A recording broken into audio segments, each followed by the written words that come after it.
The following is rated S for spoilers.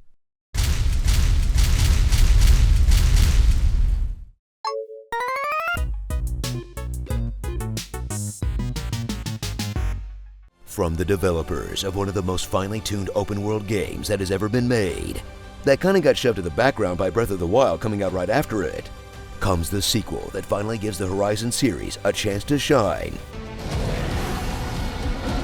Oh, come on! Horizon Forbidden West.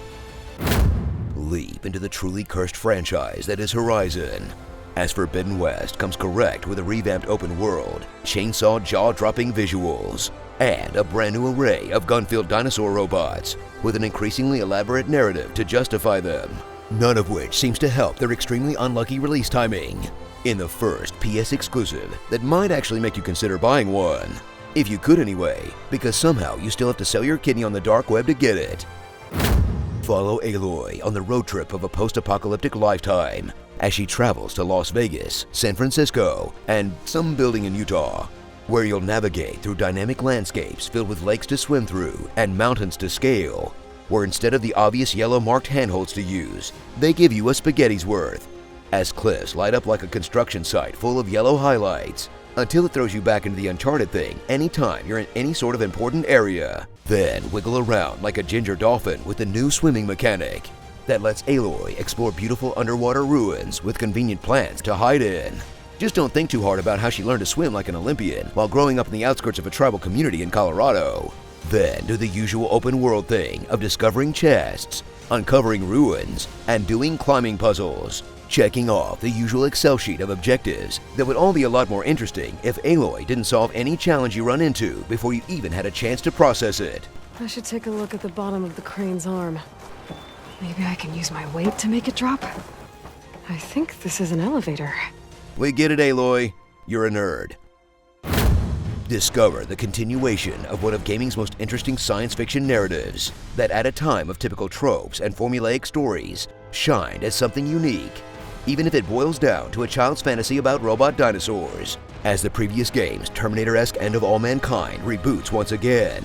Then watch as Aloy braves the wild, wild west as she presses on to save the world from climate change by gathering all the missing sub-programs like Captain Planet that go crazy because of the pain of self-awareness or something. Yes. Same, computer. Same. As you listen to her talk to herself for hours. The Banuk can survive freezing? So can I. Let's see if I can figure out how that Tanox died. Stuff for the stash.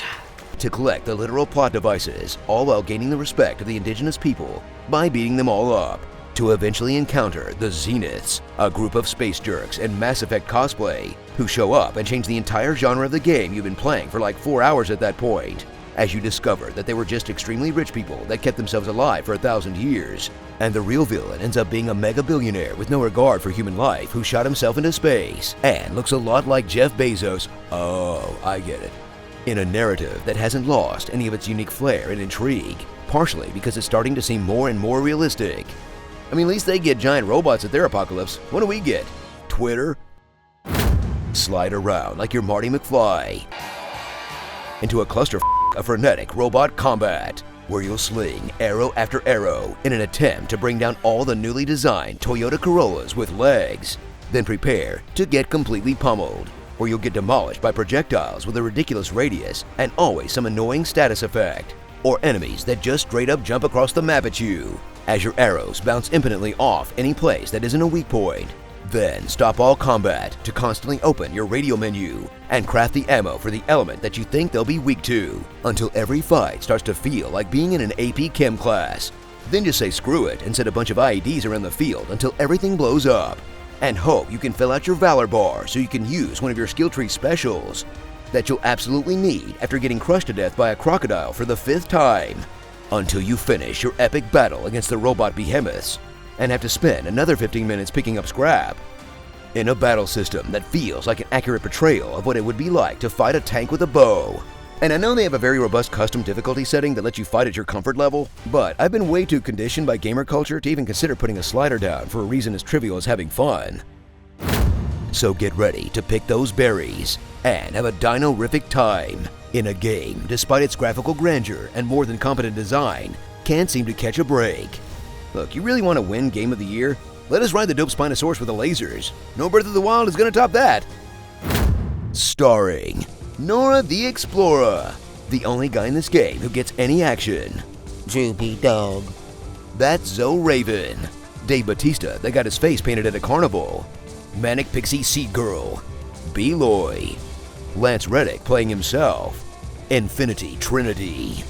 Giga Boomers. And Zoids. We're back. A robot dinosaur story. Okay, look, I get this game has some great performances, but if I have to listen to the NPCs shout the same 3 lines over and over again, I'm just gonna throw myself into the dino chainsaw mouth. Tell us what you'd like to hear in my epic voice in the comments below. Everything is better with an unnecessary combat roll. Oops, I did it again. I played with your heart. Maybe someday I will have all the maidens. Given time, technique never fails. You don't have the right. Oh, you don't have the right. All the more you don't have the right. Oh, you don't have the right.